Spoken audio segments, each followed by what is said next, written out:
స్వామి శరణం, అయ్యప్ప శరణం. భగవద్ భక్తులందరికీ కూడా శ్రీ పూర్ణ ఉజ్జలాంబ సమేత హరిహరపుత్ర అయ్యప్ప స్వామి వారి యొక్క ఆనందరాన్ని కలుగుతాక ఈరోజు అనగా తేదీ 14/5/2025 తేదీ విషు ఉత్సవం అనేటువంటి పండుగ జరగబోతోంది. ఈ విశేషం ఏంటంటే విషు ఉత్సవం అనగా మనకి ఉగాది ఎలాగో కేరళ సాంప్రదాయం ప్రకారం అయ్యప్ప స్వామి సంచరిస్తున్నటువంటి జన్మించినటువంటి స్థలమైనటువంటి కేరళ రాష్ట్రానికి ఈరోజు ఉగాది. ఈ సందర్భంగా స్వామివారు 11వ తారీఖున ఉత్తర నక్షత్రం రోజున జన్మ నక్షత్రం ఆయన జన్మించిన రోజు సందర్భంగా శబరిమల క్షేత్రం నుంచి పంబానది వరకు ఏనుగు మీద ఊరేగింపుగా స్వామివారు వచ్చి కింద పంబానదిలో స్నానం చేసి వెళ్తూ ఉంటారు. వెళ్ళి ఈరోజు విషు ఉత్సవాన్ని ఉగాది ఉత్సవాన్ని అంగరంగ వైభవంగా జరుపుకుంటారు.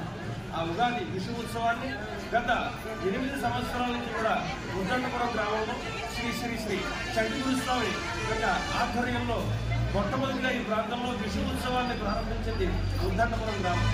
ఆ గ్రామంలో విషు ఉత్సవం సందర్భంగా ప్రతి సంవత్సరం స్వామివారికి విశేషంగా అభిషేకాది కార్యక్రమాలు అన్నదానాలు చేస్తుంటారు. ఈ సంవత్సరం ఇంకా విశేషంగా 18 మంది కన్యలతోటి మొత్తం గ్రామంతో కూడా గ్రామోత్సవం చేసి ఆ కలశాలతోటి ఆ కన్యలంతా గ్రామంతా తిరిగి స్వామివారికి సమర్పించి ఆ కలశాల ద్రవ్యాలతో స్వామివారికి అభిషేకం చేయించి స్వామివారిని శాంతమూర్తియే శరణమయ్యప్ప, శాంతమూర్తి లోకమంతా రక్షించాలని చెప్పి లోకరక్షకనే శరణమయ్యప్ప అని చెప్పి లోకమంతగా చల్లగా చూడాలి అనేటువంటి ఆకాంక్షతో ఈ కార్యక్రమాన్ని ఉద్దండపురం గ్రామంలో అయ్యప్ప భక్త సమాజం అంతా కూడా చేస్తున్నారు. దానికి సహకరించినటువంటి భక్తులందరికీ కూడా యావత్ ప్రపంచ మానవాళి కూడా లోకా సమస్తాసులను భోగుతూ చెందుతా ఉండాలని కోరుతూ స్వామియే శరణమయ్య. ఈ నియోజకవర్గంలో గత 8 సంవత్సరాల క్రితం మొదలుపెట్టింది ఈ ఉద్దండపురం గ్రామంలోనే. ఈ విషు ఉత్సవాన్ని ఈ పరిసర ప్రాంతాల్లో ఎక్కడా చేయడం లేదు. అయితే వీళ్ళని ఆదర్శంగా తీసుకుని మొన్న 11వ తారీఖున మన పక్కన ఉన్నటువంటి వెరమకొత్తూరు గ్రామంలో నిర్వహించారు. వీళ్ళని ఆదర్శంగా తీసుకుని పక్కన ఉన్నటువంటి ధర్మవరం గ్రామంలో కూడా ఈ 11వ తారీఖున అయ్యప్ప స్వామి యొక్క జన్మదిన ఉత్సవాలు జరిపించుకోవడం జరిగింది.